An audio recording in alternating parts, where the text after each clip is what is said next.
Hey everybody, welcome to the Sharp Tongue Podcast. Hold for airplane already. The streets are alive in Venice. They're so bright with noise I had to put on my sunglasses. It's wild out there. We've heard helicopters, we've heard goodbye copters, we've heard birds, drills, women screaming, and none of it has stopped us. Specifically the women screaming. They scream all the time. No one's going to save you. If you're a woman and you're yelling, good luck. That does nothing in this world. I'm here. I'm excited. There's a lot to complain about today. I've got a list of everything to go through, and I'm really excited about it. Thank you guys so much for listening to the podcast, for sticking around, for being the best listeners ever. You're all an amazing part of the Maybay Nation. That's what we're going to call it, the Maybay Nation. Someone said Maybay, and I don't know who it was. It might have been Blakey Sherman. Not quite sure. Maybe someone in the Patreon, and it's stuck. So if you're a listener, you're a Maybay, whether you want to be or not. And if you have a problem with it, take it up with one of my dead parents. This is a gift my sister bought me. My dad was so amazing. God made him an angel. She's never been to church.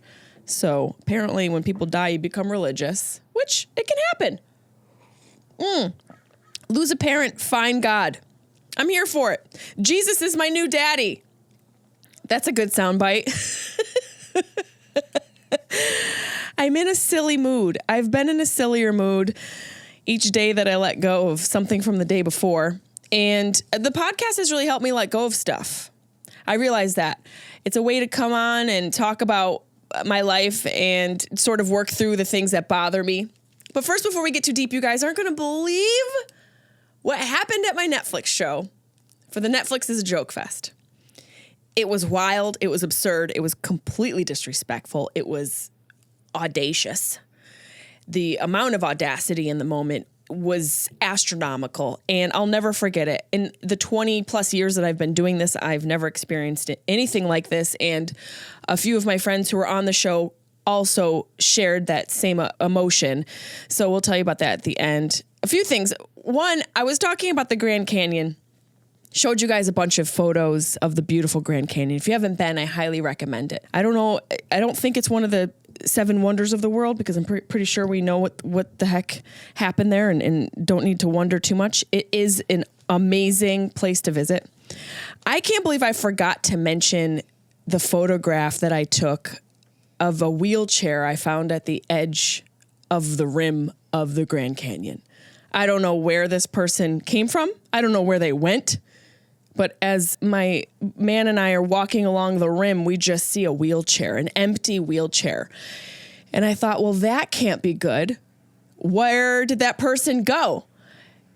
Is a few things I wondered. Is that a wheelchair for when people hurt themselves so that they can come and put them right there, ready to go? Is that like a Grand Canyon branded wheelchair because people are always tripping and hurting themselves? If they're lucky enough to be hurt, because that means you're alive.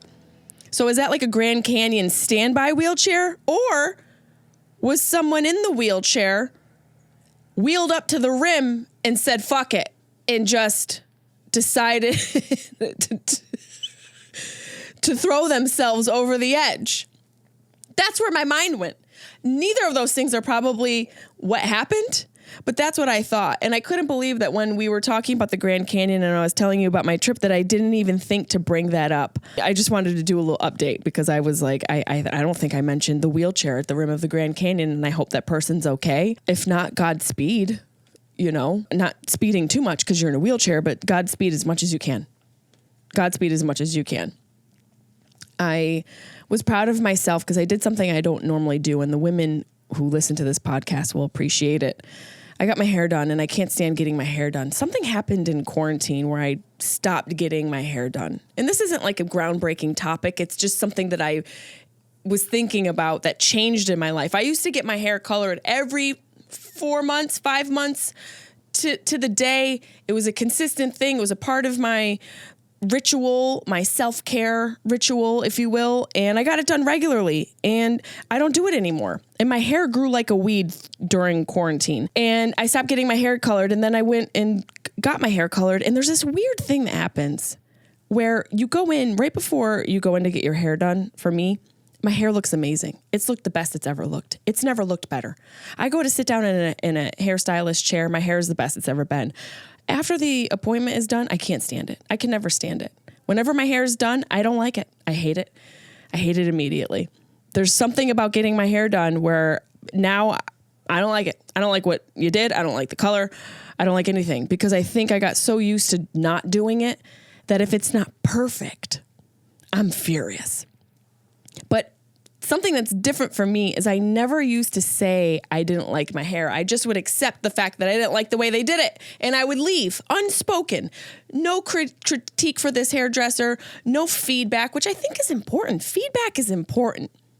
You just have to be really specific about how you give the feedback and when you give the feedback and the words you use when you're giving feedback. You have to be very specific and very sensitive. So I've never given feedback when I've gotten my hair done. I went and I got my hair done and I didn't like it. I didn't like it at all. It's darker now. I don't know if anyone noticed. I know people are dying in the world and there's bombs going off, but this is what I think about and this is what I talk about. And this is a break from the world. This is a break from everything that's going on.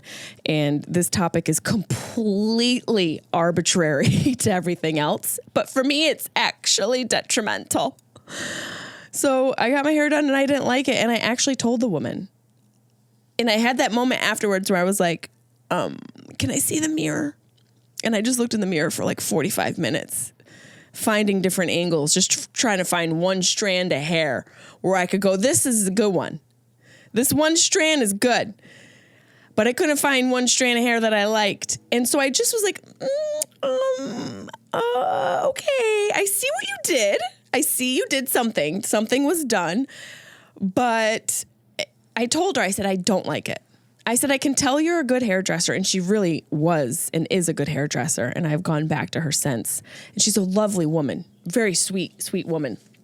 But I had to have this conversation with her and I had to give her feedback right then. And I thought to myself, this is an opportunity for me to be an adult, for me to be respectful, to stand in my ground and stand in my conviction of what I don't like. And to express it and have an actual conversation with somebody, a professional and adult conversation where we go, no, I don't like it. How do we fix it? Because I think people pleasing for most parts of our lives, I know for my life, it never is good. Whenever I've people pleased, I never feel good afterwards. I resent a little bit. I feel unheard. Things are unsaid. And there's always something left inside of me because I didn't fully express myself. So I decided to fully express myself. And I did it. And we came to an agreement and it was fine. It was totally fine. It wasn't that big of a deal. I overthought it in my head. And then I thought, you know what? No more overthinking. I'm just going to speak to this woman as a respectful person. And she said, that's fine. Come back and I'll fix it for you. And we're getting there. We're getting there. I'm learning that a part of my issue is I'm such a freaking perfectionist. I'm such a perfectionist. And it's something that I think is my own personality, but I also think it's a learned behavior from both of my parents. Nancy, as you guys know, was a peculiar parrot, man, peculiar little peacock. And I think I got a lot of my perfectionism from her. So I'm learning to combat that, especially in situations where there's an opportunity for growth for me to express to someone, hey, I don't like this. And instead of me speaking every thought I have in my head, because I want to make sure I get everything out, because it's a part of perfectionism. You got to say everything you think. So it's out of your head and it's neat. You get all those thoughts in a little box and you just shove it in someone's face. I thought, well, I'm going to pick some of these words. I'm going to be a little bit more thoughtful and mindful and a little considerate. So I felt proud of myself. Since Doug, the Uber driver, isn't here to tell me how proud he is of me, I'm going to say I'm proud of myself that I didn't rip that lady's hair apart because she did something to mine I didn't like. And the other thing I wanted to update, these are a few updates, is when we went to the Netflix is a Joke Fest and I told you guys about those girls who wanted to rob me and try to steal my necklaces with my dead mom's ashes inside, R.I.P. Nance, No Pants Nance. Side note, I'm making a No Pants Nance dance mix. I will add that to the cliff notes of the podcast in the description. And if you guys want to listen to the songs I'm adding to on Spotify, you can join the mix and it'll be a fun time. But this thing happened when we were in line I mentioned being in line for the taco truck, and that was afterwards. Well, I was standing in line for tacos with Deb, my assistant, and I saw their hats, and I thought their hats are really cool. I love merch. I'm a sucker for merch. I love to go to shops. Like if a coffee shop has merch, I'm buying the merch. I don't know what it is. I just love like a business that also has a side business. Like you're only making coffee, but you also have mugs, t-shirts, hats, and beanies. Yes, I'm here for it. I love to support, but I wanted the merch for free. I'm standing there and I'm feeling like I just got robbed from these two girls. So I thought, oh, well, there's these cute hats. And it's a company called Tacos 1986. I think that's the name of the company. And I saw the hat and I go, sir, I want that hat. And he wouldn't give me the hat off his head. I guess I was asking too much. And then there was some guy who cut me in line and I got pissed. Don't come in between me and my food. Don't come in between me and my food. I'm going to be real mad. So this guy came in between me and my food and I said, sir, excuse me, you better own this place because you're rude. First of all, you're rude. And he's like, I do own it. I was like, oh, okay. Well, give me a hat then. I don't know what got into me that day, but I was demanding things. I think it was the fact that I was robbed by 16-year-olds for my swag bag. So I felt like I needed some retribution. So I asked the man for a hat. I said, your worker won't give me the hat off his head, which is doubly rude. So how are we going to solve this? He said, well, I'll mail you a hat. And I thought, well, you're so kind. Turns out speaking your mind gets you stuff in this world. It's probably why men get ahead because they don't even think. They just say. There's no emotions. They just demand. And it's worked so far for me. And so the guy said, just put your address down on a piece of paper. He hands me a piece of paper and a pen. I proceed to write my actual address, like where I live. We're in line at Netflix is a Joke Fest. There's a bunch of people in line. There's those 16-year-olds that were trying to rob me, those Manson followers that were trying to murder me for my necklaces. All these people, all these strangers. Oh yeah, Jessimae, free spirit, open heart, put my whole address there.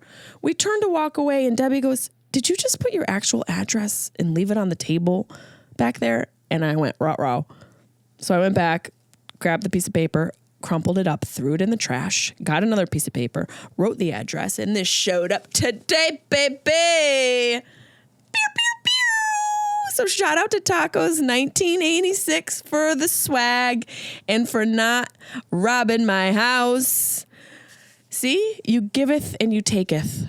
I gaveth my Netflix swag and Tacos 1986 gaveth to me. So shout out to them. And to, I can't remember his name, Dimitri. It wasn't Greek, but he had an interesting name. I don't remember what it was, but thank you so much to Tacos 1986. We have a few things to complain about. Do we have time? I don't know. A few absolutely nots. Casino gigs, absolutely not. Had a gig at Yamava Casino with Leah Bonema. And it's a no for me, dog. It's a no for me, dog, on many levels. First and foremost, as a woman, I want to be able to pull up, as a female performer, pull up to the door that's closest to the stage so I can get in and out easily. Don't make me walk through a casino floor. Don't make me walk through a whole entryway. Don't make me journey. I don't think I'm asking too much. Make it easy for me to pull up, do my show, and leave. I'm a female. There's critters and creeps in the dark, and I'm trying to get away from all of them. So first and foremost, we had a park in a parking garage that was 45 miles away. It was so far that a few of the hallways had those airport things, the thing you get on and you don't walk because you're tired, and it brings you there. The thing, the you know what I mean, the moving floor thing in the airport. The casino had a couple of those things, and it was that far away. First and foremost, no, thank you.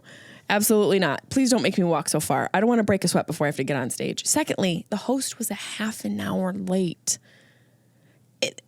Not that I think I'm Cher or that I'm Joan Rivers, but I'm professional. I'm pretty prompt. The thing I'm late to the most is my own podcast. Everything else, I like to show up on time. I like to be prepared. I ask 1,000 questions leading into it just so I can show up and do the best I can do. The thing that drives me nuts is to be late on the hand of other people, like jobs I have, and showing up and not being consistent in that sense. And it really drives me nuts. But this host showed up a half an hour late. Didn't even say I'm sorry. Didn't even say thank you for waiting. Thank you for your patience. That's another thing. It's really powerful to thank someone. When you say you're sorry, there's not a lot, even though it's probably appreciated, there's not a lot we can do or go from there. When you say thank you, you're showing a little gratitude and you're saying sorry in that because of the gratitude that you're showing. You're showing that you're grateful for this person and their time. I didn't get any of that. So Leah has to go on stage, and I told her, I have a feeling, because I'm a witch, I have a feeling that this host is going to sit back here in this green room. By the way, a green room we were landlocked in because it was a casino. They're acting like it's a casino from the Martin Scorsese movie and Joe Pesci and Robert De Niro walking around owning the place. It's a casino in San Bernardino County. Okay, Sharon Stone ain't showing up. These people are squandering their deeds on their homes and their child's education fund because there's nothing else to do out there. I'm sure there's a lot of nice people. The crowd was great. Not talking crap, but I felt like a rat locked in a cage because there was one door into this green room and the only other door went to stage. There was no water. I had to walk a mile or 45 miles. The host was a half an hour late. And I show up and I'm like, well, comedy. Am I right? I should have been a veterinarian. I don't know that I could handle that kind of killing. When I kill on stage, nobody dies. I don't know that I could actually handle killing animals. So I don't regret the career I'm in. These are just the hazards and the obstacles that we have in this career. And so he shows up. Leah goes, he goes out, introduces Leah. Leah goes out, does her thing. She's so fantastic. And sure enough, I'm locked in this green room and this guy talks my ear off. Now, you're probably listening like, why is that a big deal? Don't you like to have conversations with people? Of course I do. I talk all day long. I'm sitting here talking in my studio garage. Of course, I love to talk. It's what I do for a living. But leading up to when I talk for work, I like to think and be in my head and prepare and have some space and energy and conserve my energy so that I can give as much as I can give on stage. And he sucks out all that energy.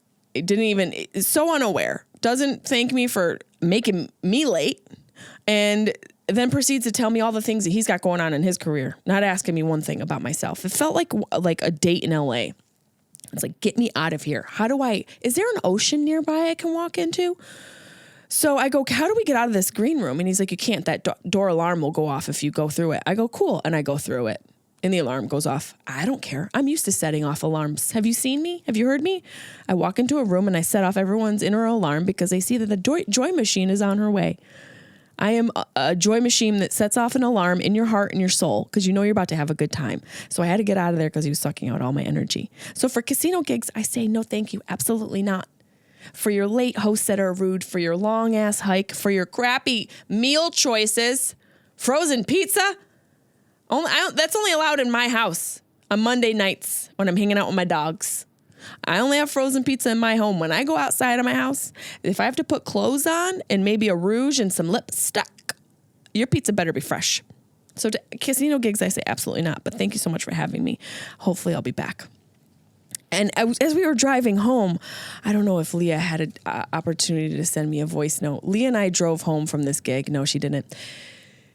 We drove home from this gig from Yamava Casino, and on the highway, we get on the highway and we see this car in front of us, and the car kind of goes sideways across the highway, and then it goes back the other way. It felt like Mario Kart. And I go, did you see that, Leah? She goes, yeah. And then the car out of nowhere sideswipes another car and then goes back into another lane. And clearly this person is either on drugs, drunk, or worse. And so her and I freak out. And then the car that it sideswipes does nothing. The car didn't even react. I was surprised. I'm like, man, who's on drugs? Is everyone on drugs? Because if I got sideswiped by a car, I probably would flip over from my reaction alone. Not even from the impact from the car that sideswiped me, but from my reaction to being sideswiped. The car that got sideswiped did nothing. Didn't even seem like it got sideswiped. We saw sparks go everywhere. Sparks were flying. This car goes over here, and then Lee and I are like, oh no, we are in Donkey Kong. This is Mario Kart. We have to get home. So I go, why isn't that car reacting? She's like, she probably knows that the person who hit her is crazy. We got to get out of here. So I gun it in my new Chevy Trailblazer. Shout out to Chevy Trailblazer. Great car. I gun it. And then I can see the car like gaining on me in my rear view. And I think, oh, geez. I think of every horror movie I've ever seen. Wrong Turn involving a car. I think there was even like a really old school movie in the 70s, maybe Stephen King or something, where there was like a car creeping on people. I thought of Death Proof. If you ever saw that movie Death Proof, which was so freaky, that was Quentin Tarantino's contribution to the Grindhouse double feature with Robert Rodriguez. Robert Rodriguez did Planet Terror, I think, and then Quentin Tarantino did Death Proof with Kurt Russell, where he's stalking these girls in his car and he smashes into them and then her leg gets thrown off out the window. These are thoughts that are in my head as I'm driving down the highway. Guess what happens? Nothing. Nothing happens. I didn't call the police. Leah didn't call the police.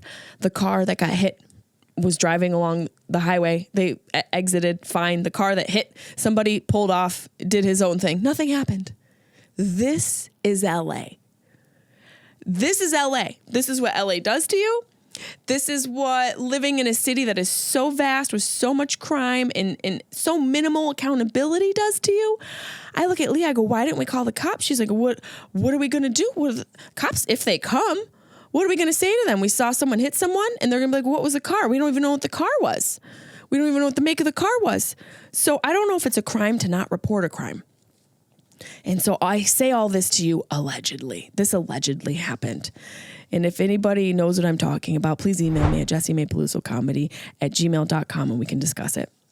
To that car on the highway on acid, I say absolutely not.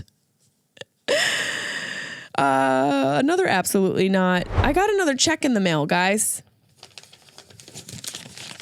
We got another check. How much do we think this one's for? Let's see what this work was. This was at midnight.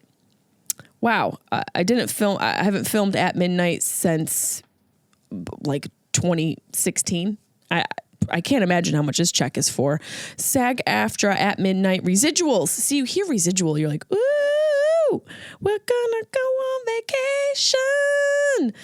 Thank you at midnight. I'm gonna pay off my debt.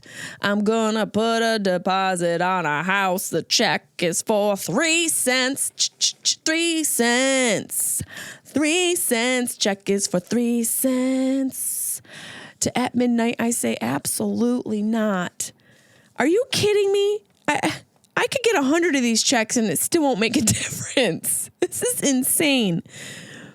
And I thought like, oh, maybe it could be one of those things where someone's testing to see and verify your account. You know how sometimes you shop and they send like a 1 penny or 2 penny transactions just to make sure and verify? It's not that. This is my actual pay. So to that, I say absolutely not. Turns out I might need to turn in an application for a veterinarian. Ridiculous. 3 pennies. Give me your 2 cents. I'd rather they just email me and say, hey, do you have any input? Like your 2 cents? Because we're going to take ours back. It's not worth it to send it to you. So we figure if you just give us your 2 cents, maybe we can turn it into something. And they turned it into me not getting paid. It's nothing. It's so frustrating to get a check and be like, oh, money. And then be like, oh, this is costing me money. That money cost me money. It cost me excitement that went completely unresolved. And now I'm just left with pieces of paper on the floor that mean nothing to me. Absolutely not at midnight. Got to put my Taco 1986 hat on to get some of that energy. Get some of that energy. I got scammed by TikTok. In so many ways. I think we're learning we've all been scammed by TikTok. First and foremost, it's making our youth really dumb. Everyone's just learning how to do dances and no one's learning how to do anything else. Dances are going to be the new way to cure diseases in the future because there's going to be no more doctors. It's just going to be people who only know how to do choreography. I don't know how to do open heart surgery, but I can do choreography. So I went to TikTok and I found this facial. It's a 90-minute facial at JY Spa in Koreatown. I think it's Koreatown. And the facial just looked amazing. There was like 17 steps to it, and there's steam, and the girl's skin was glowing. It just looked so lovely and beautiful. And so I drove out, and I drove myself, and I got an hour and a half facial. I never had that done before. I have to say, this isn't something I normally do, and I don't like to spend time on TikTok or promote anything on TikTok, but this is a small business ran by a family, and it was fantastic. It's called JY Spa. It is in Los Angeles. I highly recommend the hour and a half facial. This woman, she massaged into like my molars. She got under my teeth and up into my gums. She was massaging my eye sockets, my nose. She massaged my forehead, my neck, my shoulders. It was unbelievable.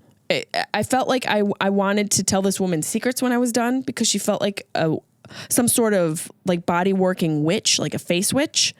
So highly recommend it. That's just a quick little recommendation. The other thing that happened when I left, and this is absolutely not, and then we'll move on because I want to talk crap about the person that we started talking about in the beginning of this podcast before we run out of time. That when I had to, after the facial, I went and had lunch. I figure, I'm in Koreatown. I'm in the Asian part of Los Angeles. There's so many great restaurants and businesses, and I'm gonna go to one of these places and spend some money at a small business and a small restaurant. So I went to this little ramen place, and I sat down, and it was very delicious. The food was great. The service was wonderful. I had myself a little jasmine green tea. I had a little ramen. They gave me a dish of mushroom, and when I put the mushroom in the ramen, it moved. I don't know if that was normal. I don't know if it was a mushroom. I ate it. Could have been one of them weird creatures that they eat.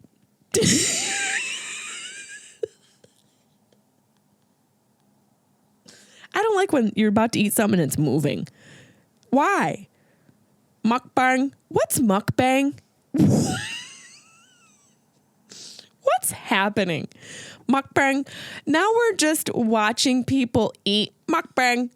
I have a girlfriend who's like, mukbang. I'm like, what did you just say?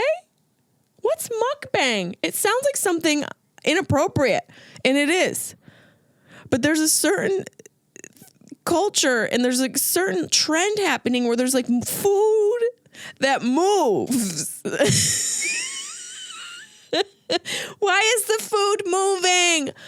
Let me tell you something. Before I put something in my mouth, if it's moving, it's not going to make it to my mouth. I'll tell you that much. The only time it should move is when I'm chewing on it. If that thing still has some life, it ain't going in my mouth. The whole point is for it to be dead. I don't want a critter. I don't want tentacles wrapping around my mouth. I'm not that hungry. I'm not that hungry. I'll eat peanut butter for the rest of my life. I'll be good. I don't care if I have peanut butter breath. I don't care if I even have a toothbrush. I'm not putting moving food in my mouth. Mukbang.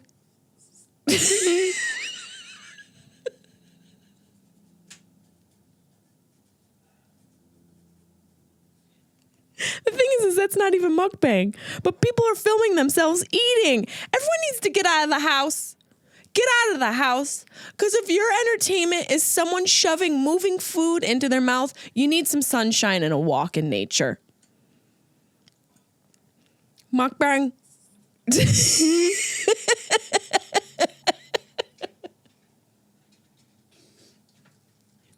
Before we move on to me about to unleash on this particular person, I want to thank, before we get into that, there was drama happening in my neighborhood.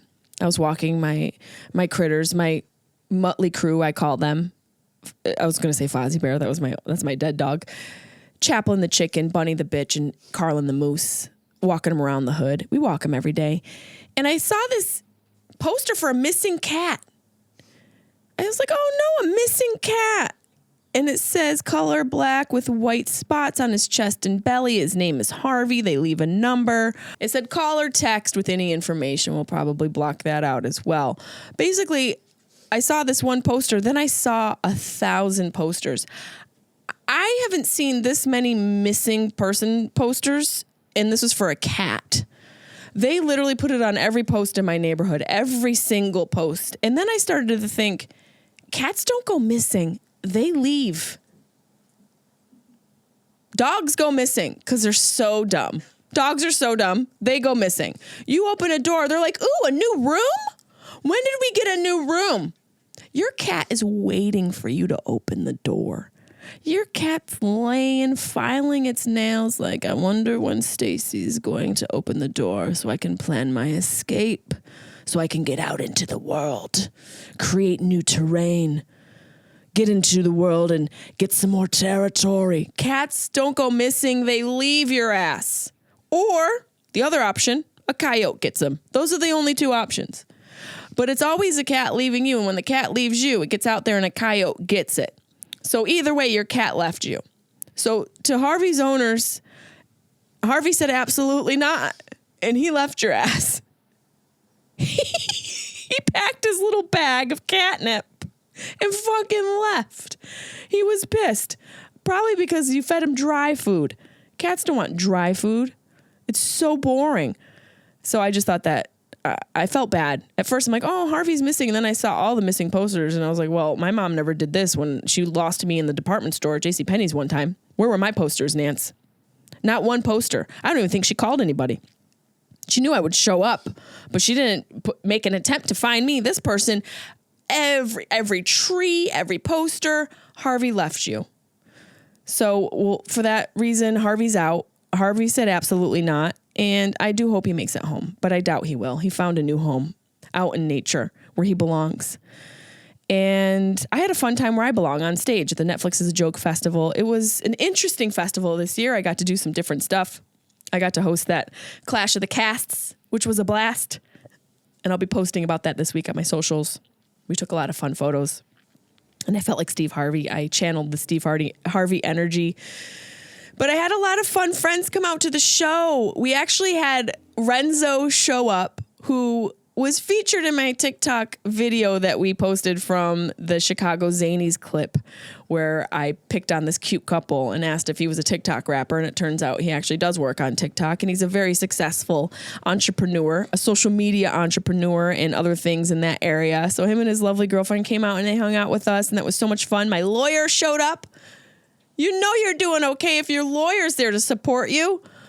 My lawyer showed up. I also had the crew from Hilarity for Charity there. Shout out to Diana McHugh and everybody who showed up from Seth Rogen's and Laura Rogen's charity, Hilarity for Charity. You guys should check it out. If you have anyone dealing with Alzheimer's disease, their charity actually raises funds. Their foundations raise funds for the caregivers, which is so necessary because Alzheimer's, like a lot of neurodegenerative diseases, are so expensive because usually as a family have to take care of them. There doesn't seem to be right now. I think it'll change and it's starting to change, but the government and the medical industry and our healthcare industry doesn't offer a lot of grants or funds for caregivers. And there's a lot of diseases that require family members to become caregivers, and you're not educated. You don't know what to do. You don't have the resources. So if you're in this situation or you know somebody entering that hard stage of life where they have to care for their parents or family or somebody like that, check out Hilarity for Charity. There's a lot of information and resources. So they were there at the show. I had a lot of friends there. We had Crystal Marie, Katie Cazorla, Justin Martindale, Leah Bonema, all on the show with me. And it was a big deal for me because to be part of a festival, I think is cool. To not have to get on an airplane to perform on a stage is really cool. I did it at that Bourbon Room a couple years ago for the first festival, so it felt really cool to be back. And it also felt special to have Seth Rogen's team there because I've been working a lot and wanting to share more about that experience with my father. And it's something that's very near and dear to me. And it's something that I take very seriously. You know, comedians, we are goofy and we tell jokes and we bring joy, but it takes work to get to where we are and to talk about something on stage that has that much levity. While it is meant to bring you joy, it is something that is, in my mind, for me, something that means a lot to me. And it meant a lot to have some of his team members there and for them to show up and have all these different people there for me. I also had a couple people from Netflix there. And so before I go on stage, I always ask, when do I need to get off? What's my hard time? Because there was a show after us, which is unusual, and it puts a little bit of pressure on you to have to end at a certain time. And so I talked to my stagehand, and he said, make sure you're off by 9. I said, cool, got you, heard. He asked when I wanted my light. Now, when you get a light It's not like lighting up your joint. It's a light in the back of the room to light the comedian, to let them know they have to wrap up. And certain comedians like a set time each time. For me, it depends on how much time I'm doing accumulatively, so I know. And I can time myself a little bit better. And I'm really good with the timing because I'm used to doing stand-up and I'm used to my jokes and how long they last. And so I say, give me a 40-minute light, because then I know I have about 15, 20 minutes at most to wrap up. So they give me a light and I'm like, cool, that's about right. And then I get another light, and 2 lights is unusual. It's not uncommon. It's just unusual, especially when I had this conversation prior to the show and a real understanding of when I needed to get off. And then I get a 3rd light and I go, I never do this. I don't like to break what I'm doing on stage. I like to keep it really fresh. I like it to feel like it's as magical as it can be and bring everybody into this moment, because it's all about that one moment. So I usually don't like to talk about anything technical when I'm on stage. The 3rd light hits me, and it's a brighter light and a weirder light. It looks almost like a flashlight. It's an interruptive light and a distracting light. And I go, guys, why are you lighting me? I'm wrapping up. And then from the back, I hear, you're 20 minutes late. Get the fuck off the stage already. And I go, huh? I blacked out. I didn't know what was going on. The audience was kind of like chuckling. I think everyone thought it was a bit. I thought it was a bit. I didn't know who was yelling at me, because I thought in my mind, oh no, we clarified this before. I checked my watch. I had about 8 minutes to go. I was right on time. And there's this kid walking through the audience in a backpack. He just looked like a punk. And I go, who the fuck are you to tell me? What are you talking about? I have it on recording, so I don't know exactly what I said. I'll play it at the end of the podcast. But I went back and forth with this kid. And I basically was like, he goes, I'm the next act. Have some respect. And I said something like, you obviously don't respect comedy or artists if you talk to people like this. So bye. See you later. He had like this rich kid energy. He just had like this, everything's been handed to him energy. And I could be wrong. I'm usually pretty good at reading people. This is something I've talked about. And I think it's a skill that is developed from years of doing stand-up, but also from dealing with people and getting to know people. I can usually tell what people do for a living. I can usually tell certain things about them. I'm a witch. And I could tell, I'm like, this kid is some rich kid punk. And so I yell at him. He yells at me. By the way, I'm not late. By the way, I'm not 20 minutes over any time. I don't know what he was talking about. And then he's backstage thrashing and crashing back there like a baby. This is a grown man back there crashing around talking about me having respect. And it was like a teen wolf was back there, like a Tasmanian devil. And so I go to the audience. It's all right. I can get off stage. I can stop right now. And everyone's like, no, Jessimae. And then Darian, who's another fan who came with her man, she came and she started a chant. And the whole crowd was like, Jessimae, Jessimae. And I said, okay, well, I'll finish my set and do my time and get off. And I did my time. I got a standing ovation. And I got off backstage and it was 8:59. And a lot of things went through my mind. A lot of things went through my mind when this kid was yelling at me at a very pivotal part of my set, a very pivotal part of my career. Not that I think this festival is going to make or break me. I don't think any gig makes or breaks you. It's all building blocks into a larger picture that makes up your career. And from the moment you step on stage, for me, that's the first brick in the long road filled with bricks that become your career. No brick is better than the other. And I don't think any brick that's coming is going to be more important than the one you stepped on the day before. But all of it matters.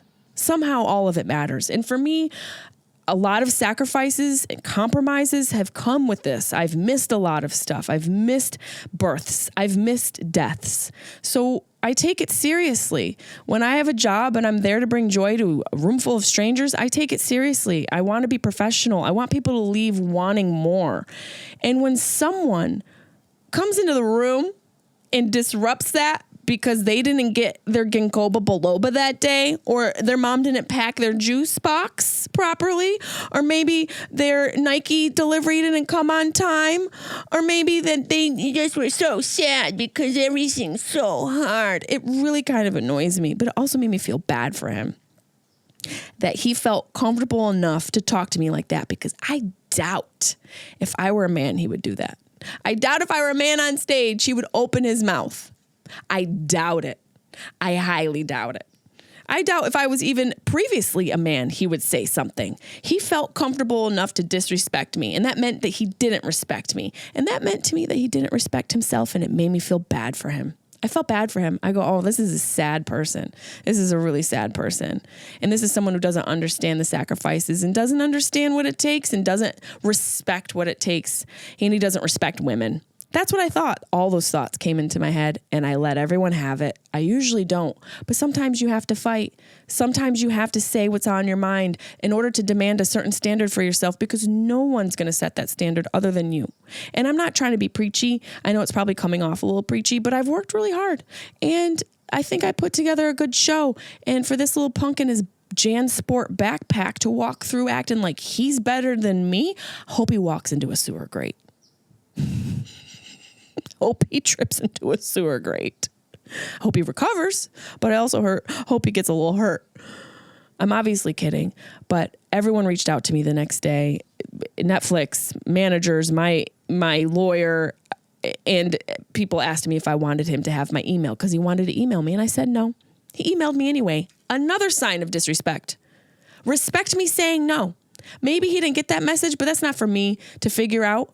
I don't want you to message me. I don't want you to email me. I don't need your apology. He sent me a long bullshit apology. I feel like I should read it. Is that crazy? Deb, you think no? No, Deb says no. I won't read it. I'm going to take a high road. This is why Deb is here, because she's like, maybe we've said enough. I won't read the email. I don't need to read the email. I'm sure you guys can imagine the apology. I don't want your apology. Politicians apologize. People who commit horrible, heinous crimes apologize. And I'm not saying or equating what you did to be anything like that, but I'm sad for you. I don't want your apology. Just do better. Don't be a dick. And when there's a woman on stage, have some respect. At least fake like you respect a woman. Because I've worked hard to get there. And people respect me. And I don't know who you are. I don't know what you do, Zack Zucker, but you were so rude, and I'm sad for you, and I don't want your apology. So if there's a celebrity death match, we could get in the ring. We could get in the ring, buddy. I don't know that I could take it, but I'll try. I won't go down without a fight. So for everybody else who came out, I appreciate you so much. Thank you, Darian, who showed up. A true fan who showed up, and her man days before had shot himself in the leg with a nail gun. I don't know if he was trying to plant himself home, but he shot himself in the leg with a nail gun, and they still showed up. That's a real fan. That's respect. He physically injured himself, and he still respected my show and what I do enough to show up. So shout out to them for showing up. Shout out to Netflix for putting me and every other comedian on the festival, even the rude ones. And my lawyer for showing up, and the comedians for being there, and for you guys listening and being such great fans for me and this podcast. I appreciate you so much, and keep fighting.